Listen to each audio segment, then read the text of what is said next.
नमस्कार। आजकल इंटरनेट पर एक विश्लेषण, एक थियरी बहुत तेजी से वायरल हो रही है और ये दावा करती है कि भारत की एक नई, बहुत ही गुप्त ग्रैंड स्ट्रैटेजी तैयार हो चुकी है। तो सवाल ये है कि क्या ये सिर्फ कह सकते हैं कि एक कोरी कल्पना है, या फिर हम सच में एक बहुत बड़े जियोपॉलिटिकल बदलाव की दहलीज पर खड़े हैं। चलिए आज इसी की परतें खोलते हैं।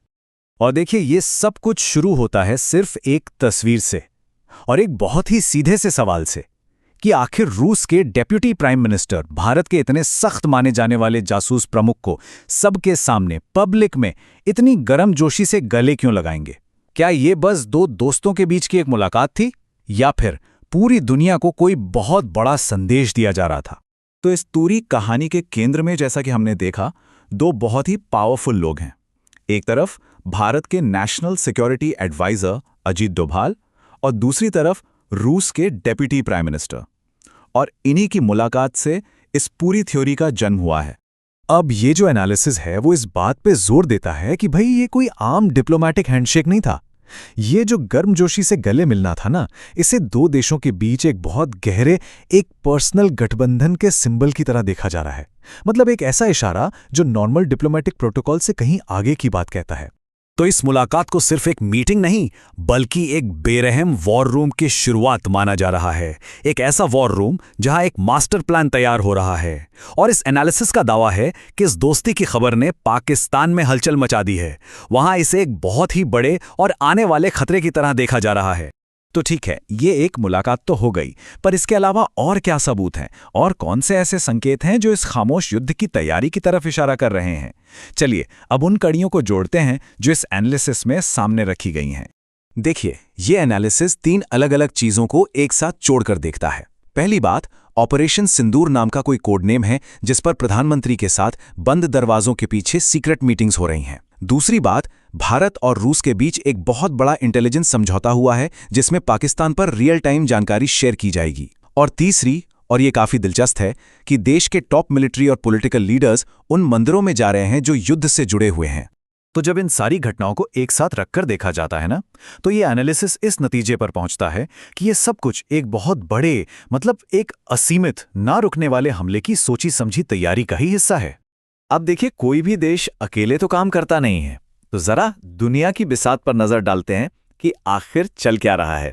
और ये एनालिसिस कैसे ये दावा करता है कि दुनिया भर में जो उथल पुथल मची है वो भारत के लिए गोल्डन चांस बनकर आई है। तो इस एनालिसिस के हिसाब से तस्वीर कुछ ऐसी है। यूरोप अपने ही झगड़ों में फंसा हुआ है। मिडल ईस्ट में तो जैसे आग लगी हुई है, कुछ भी कंट्रोल में नहीं है। अमेरिका, वो तो एक साथ कई लड़ाइयों और अपनी अंदरूनी मुश्किलों में उलझा पड़ा है। और रही बात यूनाइटेड नेशंस की, तो वो तो कह लीजिए बिना दांत का शेर बनकर रह गया है, जिसके पास कोई पावर नहीं है। तो मतलब यह है कि दुनिया भर के इस उथल पुथल को एक बहुत ही रेयर मौके की तरह देखा जा रहा है। एक ऐसा मौका जब भारत बिना किसी बाहरी दखल के अपनी उन ऐतिहासिक भूलों को सुधार सकता है जिनके लिए ये एनालिसिस पिछली सरकारों की नीतियों को जिम्मेदार ठहराता है। चलिए अब अपना फोकस उस देश पर लाते हैं जो इस कथित मास्टर प्लान के बिल्कुल सेंटर में है, पाकिस्तान। इस एनालिसिस के मुताबिक पाकिस्तान इस वक्त अपने इतिहास के शायद सबसे बुरे दौर से गुजर रहा है। अगर इस एनालिसिस की माने तो दोनों देशों की हालत में जमीन आसमान का फर्क है। एक तरफ भारत है जिसकी इकोनॉमी बढ़ रही है, दुनिया में दोस्त बन रहे हैं, और दूसरी तरफ पाकिस्तान है जिसकी इकोनॉमी डूब रही है, कर्ज वापस मांगे जा रहे हैं और देश के अंदर ही बगावत हो रही है। ये एनालिसिस पाकिस्तान की एक बहुत ही, कह सकते हैं कि गंभीर तस्वीर दिखाता है। एक देश जो कई तरफ से घिरा हुआ है, इकोनॉमी पूरी तरह से ढह चुकी है, मिलिट्री लीडरशिप डरी हुई है, बलूचिस्तान और खैबर पख्तूनख्वा जैसे इलाकों में विद्रोह की आग सुलग रही है, और ऊपर से अफगानिस्तान बॉर्डर पर तालिबान के साथ भी लड़ाई चल रही है। तो इन सारे पॉइंट्स को अगर हम जोड़ दें तो क्या तस्वीर उभरती है? यहीं से हम इस एनालिसिस के सबसे अहम हिस्से पर पहुंचते हैं, एक बहुत ही साहसी और गैर पारंपरिक स्ट्रैटेजी, और इसे नाम दिया गया है डोभाल डॉक्ट्रिन। अब ये है क्या? ये सीधे सीधे जंग का ऐलान नहीं है, नहीं, बल्कि ये शतरंज के एक बहुत ही खतरनाक खेल की तरह है, जहां हर एक चाल दुश्मन को धीरे धीरे लेकिन पक्के तौर पर खत्म करने के लिए चली जाती है। इस थियरी के 3 स्टेप्स हैं। स्टेप 1, आर्थिक हमला, पाकिस्तान को इतना कमजोर कर दो कि वो भीख मांगने पर मजबूर हो जाए, जबकि भारत की इकोनॉमी बढ़ती रहे। स्टेप 2, उसे अंदर से टूटने दो। जो वहाँ के अंदरूनी परेशानियां हैं, बगावत है, आर्थिक तंगी है, उसी के बोझ तले उसे ढहने दो। और स्टेप 3, पीओके जैसे इलाकों में जहां लोग परेशान हैं, वहां बगावत को हवा दो। उन्हें यह महसूस कराओ कि उनकी तरक्की भारत के साथ है। और अब हम आते हैं इस एनालिसिस के आखिरी और शायद सबसे विस्फोटक हिस्से पर, वो आखिरी चाल जो इस पूरे इलाके का नक्शा हमेशा हमेशा के लिए बदल सकती है। ये एनालिसिस न्यूक्लियर वॉर के भयानक खतरे तक जाता है। दावा यह है कि जब पाकिस्तान की तरफ से दिल्ली और मुंबई पर हमले की धमकी आई, तो भारत का कथित जवाब बिल्कुल ठंडा और दो टूक था कि ठीक है, अगर हमें दिल्ली और मुंबई कुर्बान करने पड़े तो हम कर देंगे, लेकिन याद रखना, तुम अपना पूरा का पूरा देश खो दोगे।